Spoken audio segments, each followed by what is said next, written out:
നമ്മുടെ 30 Days Challenge day 17.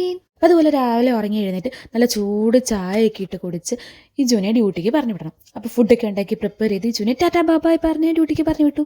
അവരൊക്കെ പണിയെടുക്കണം, അവർക്കൊക്കെ പണിയുള്ളവരാണ്. നമ്മൾക്ക് റെസ്റ്റാണ്. റെസ്റ്റ് ടൈമിൽ നമ്മൾ റെസ്റ്റ് എടുക്കണം. അങ്ങനെ ജുനെയൊക്കെ പറഞ്ഞു വിട്ട് കഴിഞ്ഞപ്പോൾ എനിക്കൊരു ക്ലാസ് ഉണ്ട്. അങ്ങനെ ഓൺലൈൻ ക്ലാസ്സൊക്കെ അറ്റൻഡ് ചെയ്ത് കുറച്ച് വീഡിയോസൊക്കെ എഡിറ്റ് ചെയ്ത് പിന്നെയും കുറച്ച് നേരം കിടന്നുറങ്ങി. സുഖനിദ്ര എപ്പോഴും ആവശ്യമാണല്ലോ. അങ്ങനെ ഉറങ്ങി എണീറ്റപ്പോൾ എന്നോട് വിളിച്ച് പറഞ്ഞു റെഡിയായി നിൽക്കണം, നമുക്കിന്ന് പുറത്ത് പോയി ഫുഡ് കഴിക്കാമെന്ന്. എന്നിട്ട് നിങ്ങൾ കേൾക്കണം ഗൈസ്, എന്താ സംഭവിച്ചതെന്ന്. അങ്ങനെ ഫുഡ് കഴിക്കാമെന്ന് പറഞ്ഞ് എന്നെ റെഡിയാക്കി താഴെ കൊണ്ടുപോയിട്ട് എന്നോട് പറയുവാണ് എനിക്ക് വണ്ടി ഓടിക്കാൻ വയ്യ, സോ നമുക്കൊരു ചായയും കട്ട്ലേറ്റും കഴിച്ചിട്ട് തിരിച്ചു കയറി പോകാമെന്ന്. നിങ്ങൾ എൻ്റെ മനോവികാരം മനസ്സിലാക്കണം, എൻ്റെ മനോവികാരം. മന്തി കഴിക്കണം കഴിക്കണം കഴിക്കണം എന്നിങ്ങനെ കൊതിച്ചിരുന്നിട്ട് കണ്ടോ ഗൈസ്, എന്നെ പറ്റിച്ചു. മന്തി മേടിച്ചതെന്ന് പറഞ്ഞ് താഴെ ഇറങ്ങിയിട്ട് ചായയും കട്ട്ലേറ്റും മേടിച്ചതെന്ന് എന്നെ തിരിച്ചു കൊണ്ടുപോവാ. അവിടെ ചെന്നിട്ട് എനിക്ക് ചായയും കട്ട്ലേറ്റും വാങ്ങി തന്നു.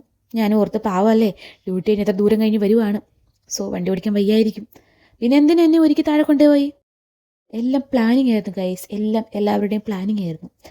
അങ്ങനെ നല്ല സൂപ്പർ ബൂസ്റ്റ് ചായയും കട്ട്ലേറ്റൊക്കെ വാങ്ങിച്ചു തന്നു. ഞങ്ങളതൊക്കെ കഴിച്ച് അപ്പം എന്നോട് ഒരു നമുക്ക് വണ്ടിയിൽ സിനിമ കണ്ടുകൊണ്ട് കഴിക്കാമെന്ന്.